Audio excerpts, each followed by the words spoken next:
ꯅꯪ ꯊꯨꯆꯜꯍꯧꯔꯒꯦꯅ ꯑꯩ ꯊꯦꯡꯉꯦ ꯑꯝꯇꯤ ꯑꯗꯨꯗꯤ ꯌꯥꯔꯣꯏꯅ.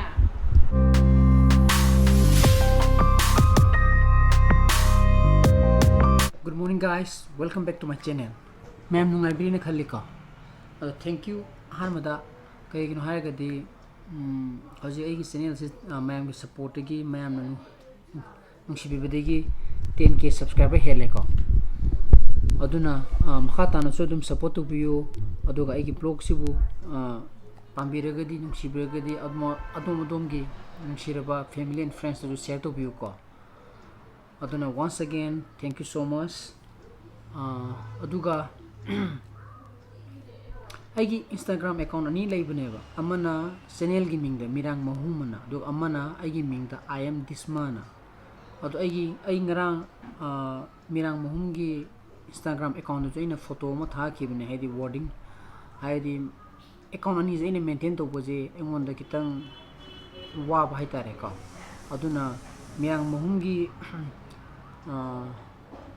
Instagram account je athubida hantaki numinini huni marini jigi manungda close toksilane ba ko aduga maduda aigi nungshira ba aigi followers khara leiri maduida makta waru birin khalli aduga aibu follow to bige haragadi hojiki aigi I am Dishma hariba Instagram account to ina follow to biro ba ko kaigino da ani zaina simultaneously maintain to wanga maktaba adugini madugi da makta waru biroin khalli aduga 10k ju yore ai subscriber je athubida hantaki hafta ji manung dara ai ahanba Q&A tawna bai hona jarake aduna karam kanda tawrakani aduga karam kanda somgi question me ama ha kani haibadu ai mangjongno na aigi blog ama da edum haijarake madugi tamukta ngabiyu ko aduna amkoju thank you.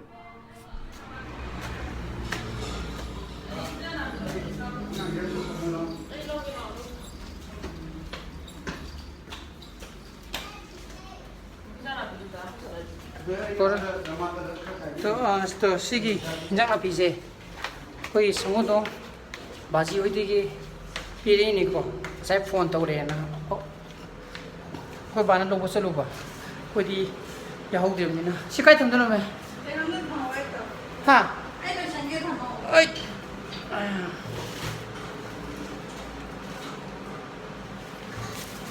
chithana mai ko gari gi tayar am da siloge na tawbane je do chak chasalure mundare amada aini pi mai office tha da biramaga ina mu hata da salaga ina heksimba tayar do modu singe to buni da amata haidi spare tayar amta thamgena ai spare tayar do guti kya phatraba abunga na bubu boko to chak cha ro ko aduna chak sa sulu bodegi chang mundare pungdi trang khoi taramni aina khanbana halaga chaje khanmo hremo thengadi yam thengadi pung baro khaga targadi na numaitena ana sabani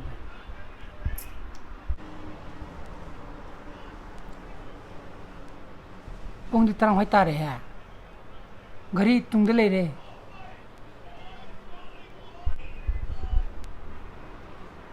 wait oi to si wall clock je koi ge adana thelamane ba solumda aduna to sigi wall clock se sidana thelamane ba ko sidi UP leje ubra wait sidana thelamba adu sum hainabi oidana somna sum yengu da dulane ina sum mongonda gari lukhomda leire haido asi office kya chan de mali ga yan ti tawlei da na ngai di tingi na ꯅꯪ ꯊꯨꯆꯜꯍꯧꯔꯒꯦꯅ ꯑꯩ ꯊꯦꯡꯉꯦ ꯑꯝꯇꯤ ꯑꯗꯨꯗꯤ ꯌꯥꯔꯣꯏꯅ. ꯅꯪ ꯑꯗꯨꯝ ꯊꯨꯆꯜꯂꯝꯃꯣꯗ ꯑꯗꯨꯒ ꯄꯨꯂꯞ ꯆꯠꯃꯤꯟꯅꯔꯁꯤ. ꯂꯥꯛꯑꯅꯤ ꯑꯗꯨꯏꯗꯤ.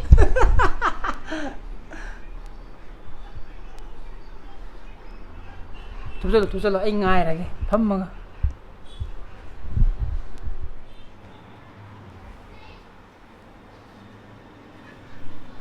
show lang cái tàu ấy đó là xin là ai cái free không ngon thì có khăn thuốc gì chứ cái season á sao nó quay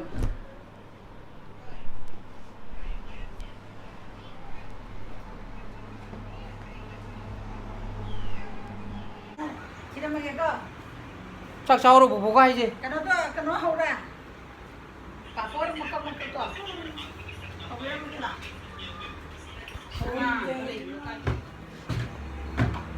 lôi đồ ta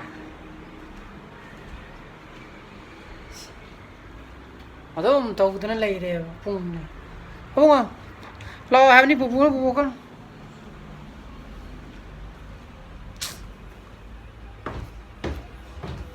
đi tất cả chúng ta làm gì cái ai cái gì cái Amazon cái portal mà lạc cái đó bao ở đó cái bao ở đó ai vẫn phone tàu ra cái bên nó ngon đó ở đó cái chúng mình niệm phúc pipi go mỗi nào mỗi gì thô lệ em nè mà ở đó cái bao đây đó là ai cái mi cái sama chen bao phone cái ở đó cái mỗi la delivery tàu cái này bao ai đi yum đó lẻ rồi đó bao ở đó cái aku bao đó muốn xin rồi mình cái đó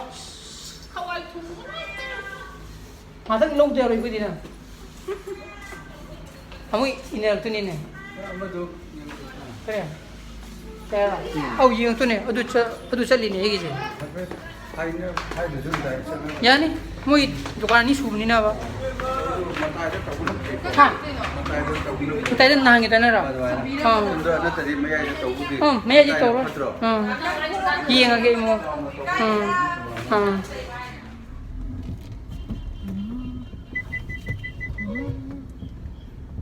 ibe ma ngai tu mujam ngai jabra ba yam pam jabra ba pam me ba jo slow da sekarang ada bye bye nang le hudrom ne je tu ra ba sida sida pupu ne ngai le tu Sa thu rồi con.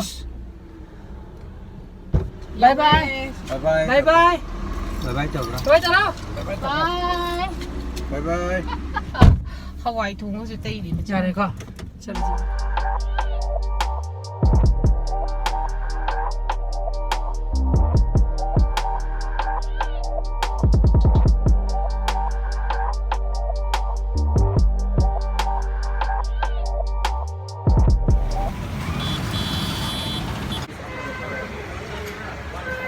तो माँ की तो ले रहे बा अतो नंग सागी ना मो इन हापो सोलोंग की तो मो ये मनो पागी ने है तो और तो माँ की तो इन ये मुरा है तो माँ की अजे की मनो पागी तो इन चल लगे शिवी ने लोनी को सीधा टेम्पल तो बुद्धि लेते रहे तो सीधा नातन सीधा में तो हो सीधा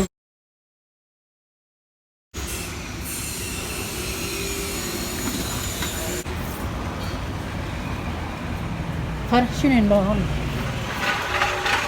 lo re ba ko du sigi tayar ji na ina spare tayar ina pankhala da ba adu ga ada hoji lo ri ba tayar da na sigi ni pala ne ba adu ga ngasi di si khunche amani ko ada jum da thamam leite ba wai chil le ada na mo tube ka para ka lising amaga satru ajigi aine spare tayar ina phoga da ba modu do khara segara pai da re ko nakanda aduna sum thojana adi sum segara da baduna moduna spare tayar ngai thambani na pharaga da ba ko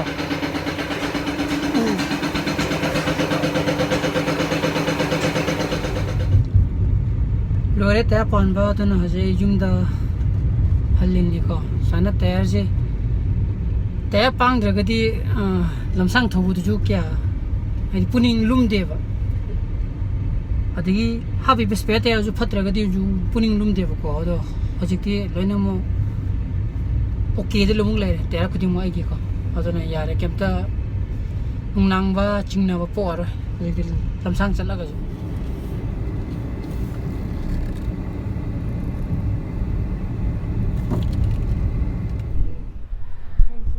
has yum yore adeni yum yor bokani sana ba chin thore ba law ne lo aduh ka kari hari ka ba ma pasat tungjan tu ni do kai na ga third back lai tu lupa kya bi lupa lising terupi ini kan mas anang masa gini mana je kenu tu ne me koi electric bike to never man hide is eh tunjulu ko bunga I said yam tunjulu wa adu electric bike ne to hara kare haro majeng mapugi phone de uba jane flipkart taraba era karan ture togle dana ba majem apu phone lok chalaga engon de utugi tawini ko $2,000 pi khalaga $2,000 oil mi ba aduga akoi gi visiting card kumba saning ba lere gadi ko sigi vista print je sida sabe abani ko loino moi gi format mun leibane to sije ni ko mana ole je electric bike ne mi sije I think I did she hand turning na really love to he hoine to sije ai nu pi gi sabane ba ko 100 piece ta lupa chama yang ke nang lomu si lomu formen nang na pam lomu sabe ya aduna yam thina aidi nungai aduna aidi visiting card kumba saning bale re gadi hosike aina ha vista print in website changa sabe ya ne ba e hoji koi bagi ju ma sari ba ko jum do jum delivery to apni smane sigi box de dum nimitri ni de dum delivery to re aina sum to baina sum khangbo de sum me sum khanganing dana haidi hayeng tung kana khani takale ba mi yaw mo ju adugi haibni ko de loire kino do nangi kino do visiting card to yengra tha graba thadri ba adi yengo ai ha ki adana hojiki do ko bagi do ai complete oire order to gre delivery date July 6 ta yo kren hairi ba ko hairi hojiki haidi COVID-19 ga laibni na masagi transportation do khara thengda gani na hairi aduna most probably mo 6 July da delivery to ne na hairi ba adu ngasai na 150 have to hojik moment khara hengalame 100 piece ta 180 aduga 200 piece ta khara mo ojei ko ne kamta bluff nung tawdabne aduga ai sigi vista frinjina sponsor tawde ko sigi video je sidi aina tawjaw poto aina khangbadi gi aigi akhangbodo aigi nushiro viewers adigi yengbiriba mayam aidi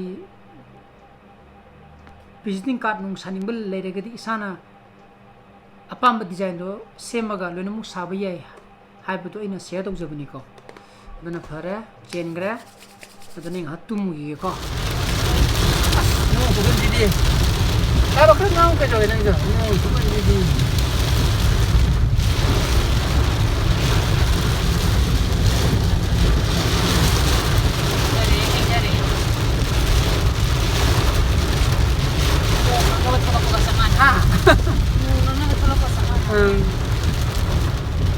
Phasa thorani ngasiga anirak ni man na pije teng teng song dei toi am copyright lagtana ba phasa bring ha thaba kyam sura kya tha heavy work to por kara office ta adune ne kyam khol ma pathara ai se thabam la to gi gai Chandune, which you know the Kisma Upeva, Mana Koblakaba. I'm the chat, I guess my Haram Mamra. Look, give me key the Nava. It's a wow. Set you up. Yo. Any kang will in me. But then glass bunny. Boliga. Cloud or Kishito. Yaina. Kishidi Kumi might have been. And the Karaman Bunny, Chizra. 100. Karaman hung away. Children. 어떻게 해도 막 카드 해서 넣고 미션 때문에 How many coming? Kaina. Nina, I will cut him home. Kaino. Oh, Masaitan Dura. Sama Mu kai nó tự liền này. Nó học rồi hả? Nang để đi again. Cha đấy ta cũng đi được đâu cũng đủ. Mà có cái này là đồ đừng cái ăn này nhưng mà không được. Hey, bikin apa? Apa dia rasa? Tan cái thứ này là cứ cái tan cái thứ này phải cái gì? Chứ nó không này nó không là tặng. Nó không cái thứ này tan cái đó.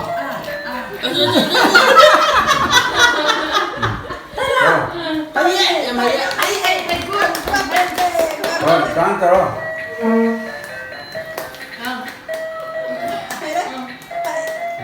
Nó cuộn trên này ăn là Dán tờ rồi. Đây. Đúng rồi. Này thì biết mà cũng trong mình con đi.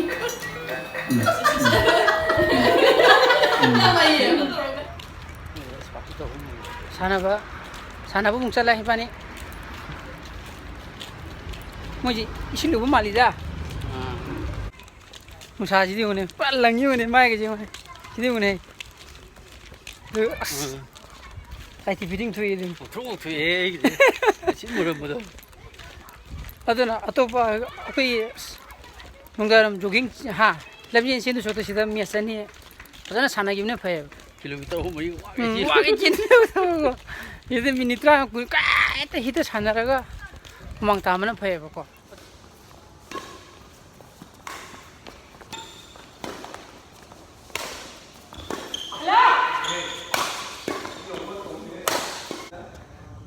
Nè sâu đấy.